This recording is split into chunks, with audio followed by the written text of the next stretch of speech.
ఏపీలో BRS chapter close. Hyderabad కి పరిమితమైన ఏపీ అధ్యక్షుడు తోట చంద్రశేఖర్ మౌనంగా ముఖ్య నేతలు కాంగ్రెస్ లోకి వలసలు.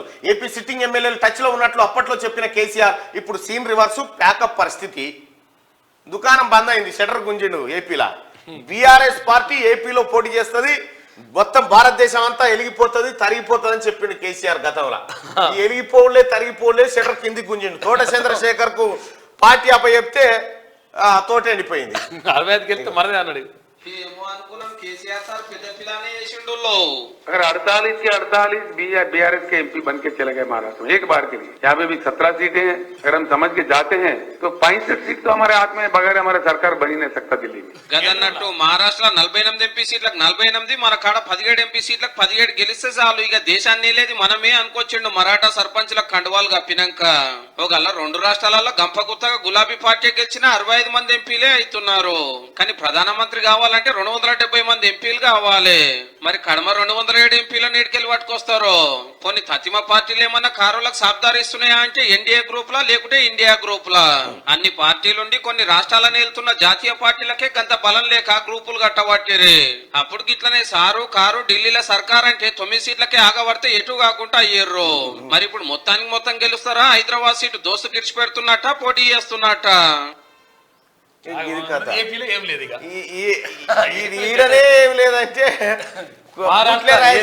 ఎట్లా రాయి తీస్తా అని పోయిండట. మహారాష్ట్రలో 48 వెళ్తా, ఇక్కడ 20 వెళ్తా, ఇవన్నీ చేసిండు ముచ్చట. ఏపీ దుకాణం బంద్ అయిపోయింది, షటర్ కింది గుంజి తాళం వేసి తాళం చేయి తెచ్చి కేసీఆర్ కి ఇచ్చిపోయారు. అయ్యా ఈ దుకాణం బంద్ అయిపోయింది ఏపీలో అని క్లియర్ గా. ఆంధ్రప్రదేశ్ లో బీఆర్ఎస్ పార్టీ చాప్టర్ దాదాపు క్లోజ్ అయింది.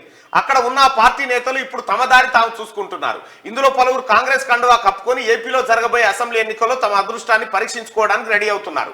ఏడాది కింద ఏపీలో అట్టహాసంగా బీఆర్ఎస్ కార్యకలాపాలు ప్రారంభించారు. తెలంగాణ అసెంబ్లీ ఎన్నికల్లో బీఆర్ఎస్ అధికారాన్ని కోల్పోవడంతో ఇప్పుడు ఏపీలో పార్టీ కార్యకలాపాలు పూర్తిగా బంద్ అయ్యాయి. ఏపీ బీఆర్ఎస్ అధ్యక్షుడు తోట చంద్రశేఖర్ ఆ రాష్ట్రంలో కన్నా తెలంగాణలో ఎక్కువగా ఉంటున్నారు. ఆయనకు కూడా తెలిసిపోయింది లాభం లేదని చెప్పి. అంటే కేసీఆర్ గారు ఒకటి గుర్తుపెట్టుకోవాల్సిందంటే, నువ్వు కానీ మీ కొడుకు కానీ గుర్తుపెట్టుకోవాల్సింది ఏంటంటే, కాంగ్రెస్ పార్టీని ఖతం చేస్తా, కాంగ్రెస్ పార్టీని నామరూపాలు లేకుండా చేస్తా అని ఈ దేశంలో చాలా మంది విర్రవీగి, చాలా మంది ఆఖరికి కాంగ్రెస్ పార్టీ దెబ్బతోని సచ్చిమూలగబడ్డోళ్ళే. నీవు కాంగ్రెస్ పార్టీని 2014 నుంచి 2023 వరకు అనేకమైనటువంటి ఇబ్బందులకు గురి చేసి, కాంగ్రెస్ పార్టీ ఉనికే లేకుండా చేసి, ఓన్లీ కాంగ్రెస్ పార్టీ నుంచి మాత్రమే చేర్చుకుంటావు, బీజేపీ నుంచి కాదు. మళ్ళా కేసీఆర్ ముందున్నటువంటి ఆప్షన్ ఏం దొరికేనా, ఇక మోడీతో కలిసిపోవడమే. ఇక ఎట్లాగో దొరికిపోయిండు, సంసారం బయటపడ్డది. ఇక ఎట్లయితే అందరికి తెలిసిపోయిందిగా, కానీ అయితే రాదని పోవడమే తప్ప ఇంకొకటి ఏం మిగిలలేదు. ఇక